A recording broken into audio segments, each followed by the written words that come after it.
ஆளுக்கு நலத்துறோம். இன்னைக்கு வந்து பழைய சாதம் சாப்பிட்டதுக்கப்புறம் உங்க வீட்ல வந்து ரொம்ப இருந்துச்சுன்னா கவலையே படாதீங்க. அது சூப்பர் ஸ்நாக்ஸ் ஒண்ணு பண்ணிடலாங்க.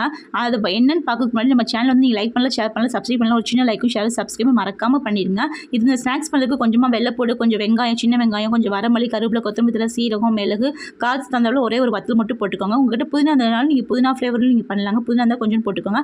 இது எல்லாத்தையும் போட்டு அரைச்சு வச்சுட்டதுக்கப்புறம் வந்து நம்ம எடுத்து வச்சுக்க பழைய சோறு இருக்கு பார்த்தீங்கன்னா, தண்ணி இல்லாம போட்டுக்கோங்க. போட்டுட்டு இதுக்கு தேவையான அளவுக்கு கொஞ்சோண்டு உப்பு, மஞ்சள் பொடி போட்டுக்கோங்க. போட்டுட்டு நல்லா மிக்ஸில அரைச்சதுக்கப்புறம் வந்து ஒரு தட்டில் வந்து கொஞ்சம் 2 சொட்டு மட்டும் எண்ணெய் விட்டுக்கோங்க. எண்ணெய் விட்டு நல்லா தடவி விட்டுக்கோங்க. அப்போ தான் வந்து இந்த இது வந்து ஒட்டாமல் வருங்க. இது எல்லாத்தையுமே வந்து நம்ம கொஞ்சம் கொஞ்சமாக அப்படியே எடுத்து வச்சுக்கோங்க. கொஞ்சம் பெருசாகவே எடுத்தீங்க. ஏன்னா வந்து இந்த வடகம் வந்து காஞ்சதுக்கப்புறம் வந்தீங்கன்னா குட்டியாக போயிடும். ஸோ கொஞ்சம் நல்லா பெருசாகவே வச்சுக்கோங்க.